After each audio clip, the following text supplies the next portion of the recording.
నిర్మల్ జిల్లా లింగాపూర్లో ఇందిరమ్మ ఇండ్ల కేటాయింపుల్లో జరిగిన అవకతవకలపై లబ్ధిదారులు ఆందోళన బాటపట్టారు. నిజమైన అర్హులను పక్కన పెట్టి ఇప్పటికే ఇళ్లున్న వారికే ఇందిరమ్మ ఇళ్లను కేటాయించాలని రాస్తారోకో చేపట్టారు. ఇందిరమ్మ లబ్ధిదారుల లిస్టులో అనర్హుల పేర్లు తీసే వరకు ఊరుకునేది లేదని హెచ్చరించారు. ఎమ్మెల్యే వెట్మా బొత్సు పటేల్ వచ్చి తమకు హామీ ఇస్తేనే ఆందోళన విరమిస్తామని బాధితులు తేల్చి చెప్పారు.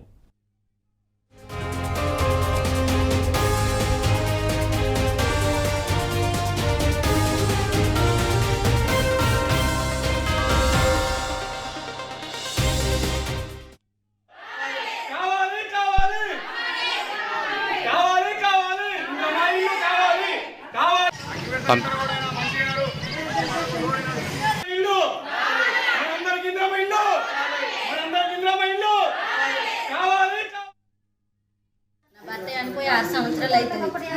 నాకు ఇల్లు లేదు. కిరాయి ఉండి 6 సంవత్సరాల నుంచి నా పిల్లలను పెద్దగా చేసుకున్నా. ఇప్పుడు ఉండటానికి ఇల్లు లేదు. చిన్న కూలిపోయింది. కారు కప్పుకొని వానల ఆ ఇంట్లో ఉంటున్నా.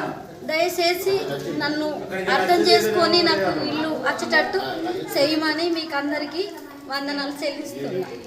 భారీ వర్షాల మా ఇల్లు కూలిపోయింది. 2 సంవత్సరాలు నేను వేరింట్లో కిరాయికుంటున్నా.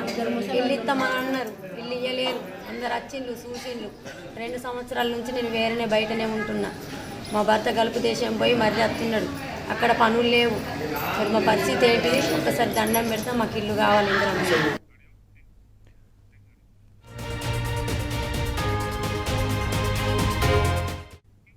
నిర్మల్ జిల్లా లింగాపూర్లో ఇందిరమ్మ ఇళ్ల కేటాయింపుల్లో జరిగిన అవకతవకలపై లబ్ధిదారులు ఆందోళన బాటపట్టారు. నిజమైన అర్హులను పక్కన పెట్టి ఇప్పటికే ఇళ్లున్న వారికి ఇందిరమ్మ ఇళ్లను కేటాయించాలని రాస్తారోకో చేపట్టారు. ఇదే అంశానికి సంబంధించి పూర్తి అప్డేట్స్ మా ప్రతినిధి రాజు అందిస్తారు. రాజు, లింగాపూర్లో ఇందిరమ్మ ఇళ్ల అవకతవకలు జరిగినట్టుగా తెలుస్తుంది, అనర్హులకే కేటాయించినట్టుగా తెలుస్తుంది. పూర్తి అప్డేట్స్ ఏంటి?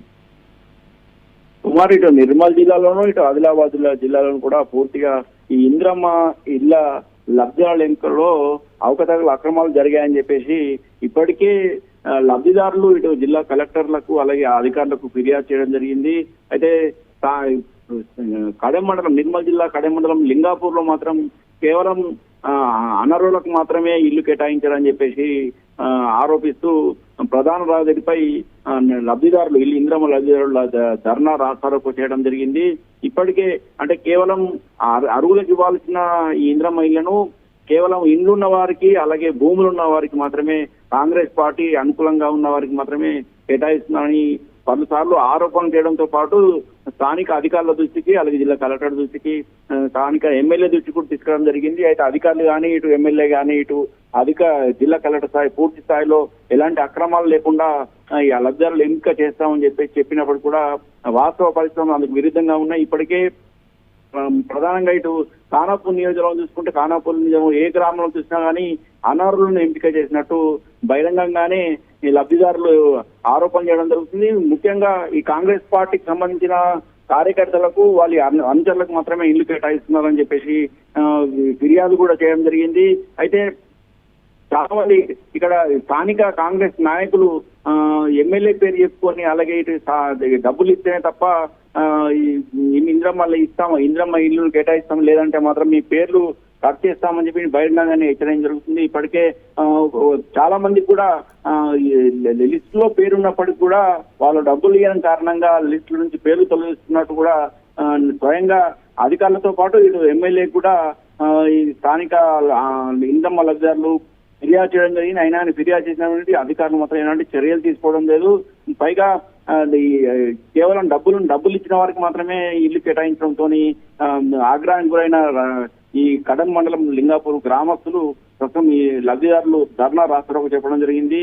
స్వయంగా స్థానిక ఎమ్మెల్యే ఖానాపూర్ ఎమ్మెల్యే వచ్చి తమకు హామీ ఇచ్చి తప్పితే తమ ఆందోళన విరమించలే అని చెప్పి స్పష్టం చేయడం జరిగింది. ఇప్పటికే చాలా చోట్ల కూడా ప్రతి గ్రామంలో కూడా ఈ సమస్య ఉన్నది. కేవలం అయితే రాజు, ఇన్ని అవకతవకలు జరుగుతున్నప్పటికీ ప్రజలు ఇంత ఆందోళన చేస్తున్నారు, ఇంత ఇబ్బంది పడుతున్నప్పటికీ అధికారులు ఎందుకు స్పందించట్లేదు? ఏమంటున్నారు వాళ్ళు? కేవలము స్థానిక ఎమ్మెల్యే చెప్పిన వారికి మాత్రమే, లేదంటే కాంగ్రెస్ పార్టీకి సంబంధించిన నేతలు చెప్పిన వారికి మాత్రమే ఇందిరమ్మ ఇళ్లను కేటాయిస్తున్నారు. ఇది బహిరంగ రహస్యంగానే చెప్పవచ్చు. ఎందుకంటే కేవలము అర్హులైనకు మాత్రమే లబ్ధిదారులకు మాత్రమే ఇల్లు కేటాయిస్తామని చెప్పేసి ఇటు అధికారులు ఒక వైపు ప్రకటన చేస్తూనే మరోవైపు మాత్రం కేవలము కాంగ్రెస్ పార్టీ వాళ్ళు ఇచ్చిన లిస్టును మాత్రమే పరిగణలోకి తీసుకుంటున్నారు. చాలా చోట్ల కూడా లిస్టుల మార్పు జరుగుతుంది. ఆ ఇందిరమ్మ ఇళ్లకు సంబంధించిన పేర్లకు సంబంధించిన అర్హులకు సంబంధించిన లిస్టులో మొదట గ్రామ పంచాయతీలో కానీ వార్డులో కానీ పెట్టిన సమయంలో మాత్రం వాళ్ళ పేరు ఉంటుంది. తర్వాత మళ్ళీ చూస్తే మాత్రం వాళ్ళ పేరు ఉండడం లేదు. దీంతో ఒక్కసారిగా గందరగోళం కూడుతున్న పరిస్థితి. కేవలం ఈ ఇందిరమ్మ ఇళ్ల కేటాయింపులు ఖచ్చితంగా అవినీతి అక్రమాలు జరుగుతున్నాయని చెప్పేసి స్పష్టంగా చెప్పవచ్చు.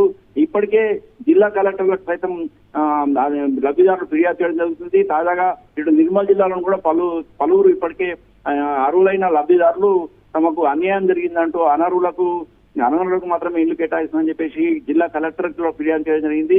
గత సోమవారం ప్రజా ఫిర్యాదు విభాగంలో జిల్లా కలెక్టర్ కూడా స్వయంగా కలిసి చాలా మండలాల నుంచి ప్రజలు వచ్చి నిజమైన లబ్ధిదారులు వచ్చేసి ఫిర్యాదు చేయడం జరిగింది. తమకు మొదట్లో పేరు లిస్ట్ లో పేరు ఉందని, ఆ తర్వాత చూస్తే తమ పేరు కనవడం లేదని, కేవలం డబ్బులు ఇస్తే ఒక్కొక్క లబ్ధిదారుల నుంచి 10,000 నుంచి ₹1,00,000 వరకు కూడా డిమాండ్ చేయడం జరుగుతుంది. కొద్దిగా అంటే అడ్వాన్స్ గా కొద్దిగా ఇస్తే మళ్ళీ మీ పేరు ఉంటుంది, లేదంటే మాత్రం ఉండదని చెప్పి బహిరంగంగా కాంగ్రెస్ నేతలు ఈ లబ్ధిదారులకు చెప్తున్న పరిస్థితి కనిపిస్తుంది. మొత్తానికి ఈ ఇళ్ల కేటాయింపులో మాత్రం పూర్తి స్థాయిలో అవినీతి అక్రమాలు జరుగుతున్నాయి. ఈ ఇళ్ల కేటాయింపులో పూర్తిగా నిజమైన లబ్ధిదారులకు ఇల్లు కేటాయించేలా చర్యలు చేపట్టాలని ప్రధానంగా అర్హులైన లబ్ధిదారులు డిమాండ్ చేయడం జరుగుతుంది. లేదంటే తాము ధర్నాలు రాష్ట్రంతో పాటు జిల్లా కలెక్టర్ కార్యాలయాన్ని సైతం ముట్టడిస్తామని లబ్ధిదారులు హెచ్చరిస్తున్నారు. Kumar, right, thank you Raju.